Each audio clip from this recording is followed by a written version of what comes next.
Bismillahirrahmanirrahim. Assalamualaikum warahmatullahi ta'ala barakatuh. Alhamdulillah Rabbil Alameen. Wassalatu wassalamu ala ashrafil anbiya al-mursalin wa ala alihi wa sahbihi ajma'in.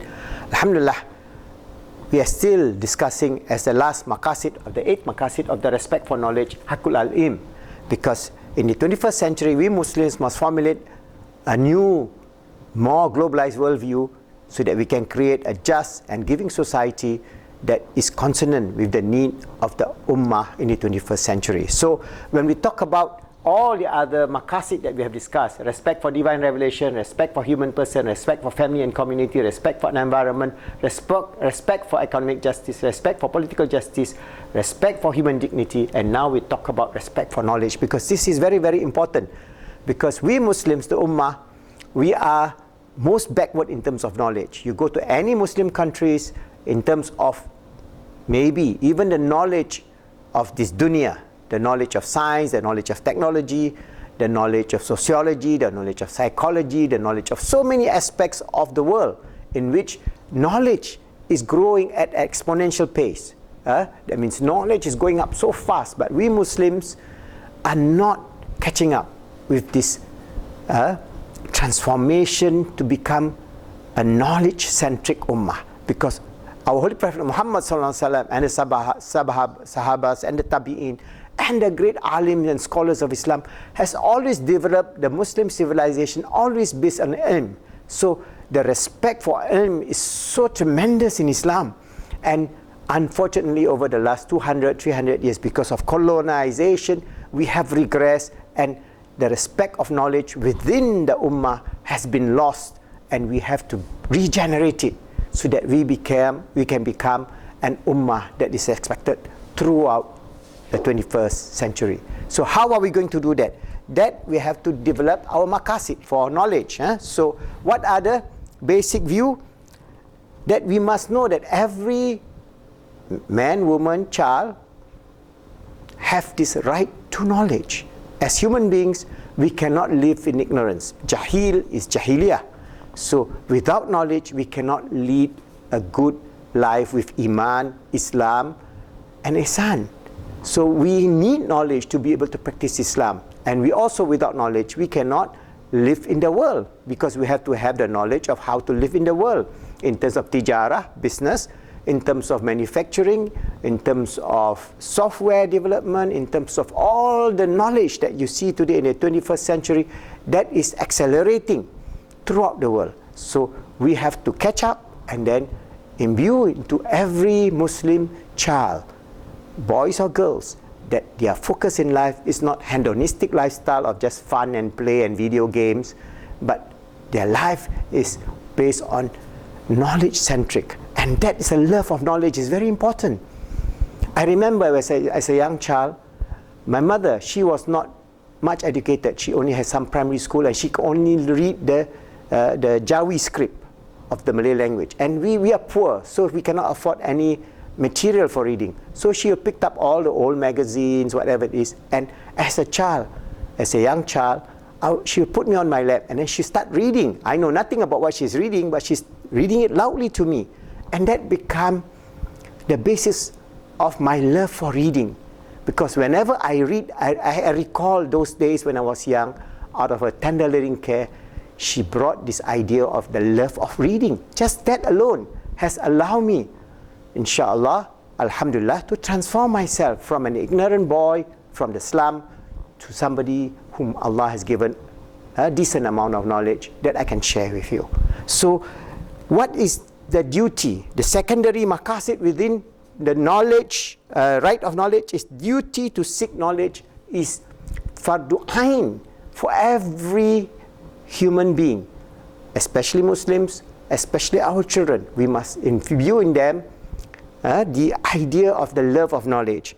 And the tasniyat is basically they must have the study of the divine revelation, studying of Islam, studying of the Quran, the Sunnah, the fiqh, studying of the ways of the scholars and so on, and then they will have that knowledge.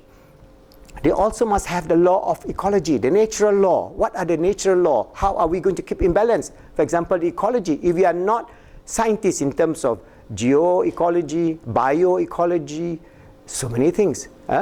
Physical, terrain ecology, so many things that each and every has a specialization. Where are the Muslims? We must create specialists in those areas. So the natural law that Allah has ordained, so that we do not cross the boundary to destroy, for example, this earth with CO2, with species depletion, with all kind of chemicals that we're using and pumping into this earth. There must be a way of balance. So that way of balance is what Allah has ordained upon this ummah. This ummah is al-ummatu wasata. So we are ordained by Allah to become a balanced ummah, to help bring about a natural world based on knowledge. All right. Then we have rational thought. In Islam, we are asked to be a rational being. So that's why Allah has ordained upon to have knowledge. And even our iman ainul yaqeen, knowledge, we must have a knowledge of ilm al-yaqeen. So we must develop that within the framework of our tasniyat.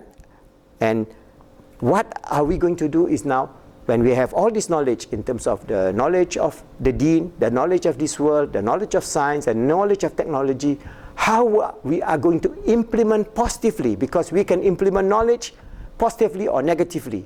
For example, if we learn the knowledge of nuclear physics, and then we can develop either an atomic bomb, or we can create or design a nuclear reactor. All right?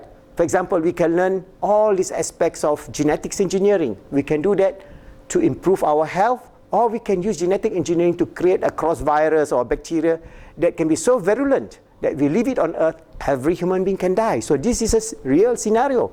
In the 21st century, there are people who are capable of developing this technology, which is now available.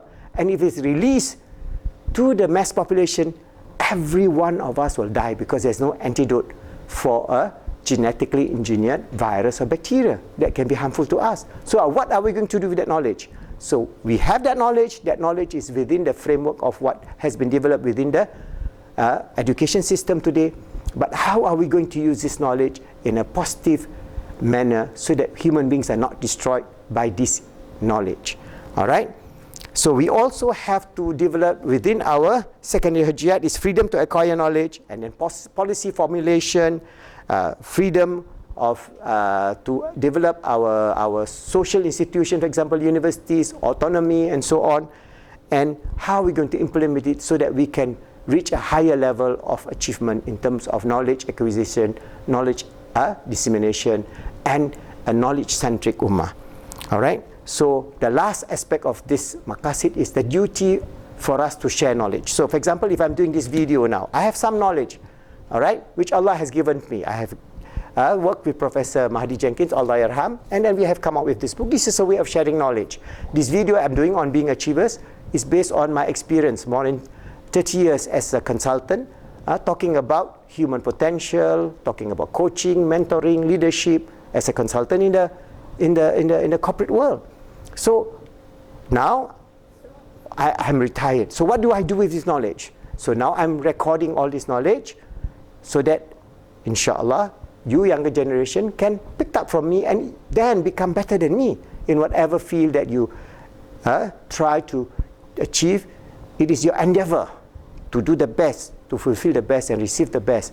And always remember, first and foremost, when you have this idea of respect for knowledge, you must always remember all the good things that our teachers has taught us. I remember when I was a student in the Quran school, each time I read the Quran, I'll put it on my face and then I'll put on my head.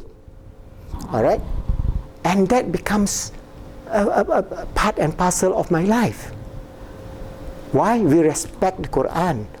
We respect the Quran not because of the printed word, but the Quran because it's a divine revelation. The same thing, if you read a wonderful book, you say, Subhanallah, it's such a wonderful book. You read a wonderful book on physics, one book on quantum theory, whatever, psychology, and you see the author has put all his heart, mind, and soul into that book. There will be flaws here and there and so on, but you see so much effort being put inside. You respect that person who shared that knowledge, and you kiss that book. It's a wonderful way of giving respect to knowledge. And these are adab that was instilled in the Muslim world. But today you see boys and girls just take a book and throw here, throw there, with no sense of respect.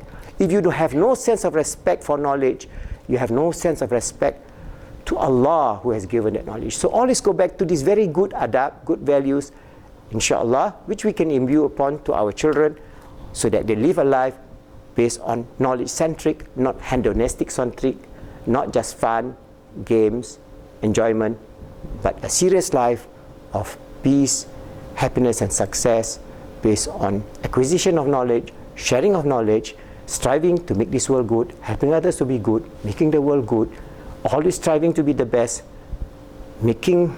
achieving the best, seeking the help of Allah to be the best, inshallah, in whatever you do.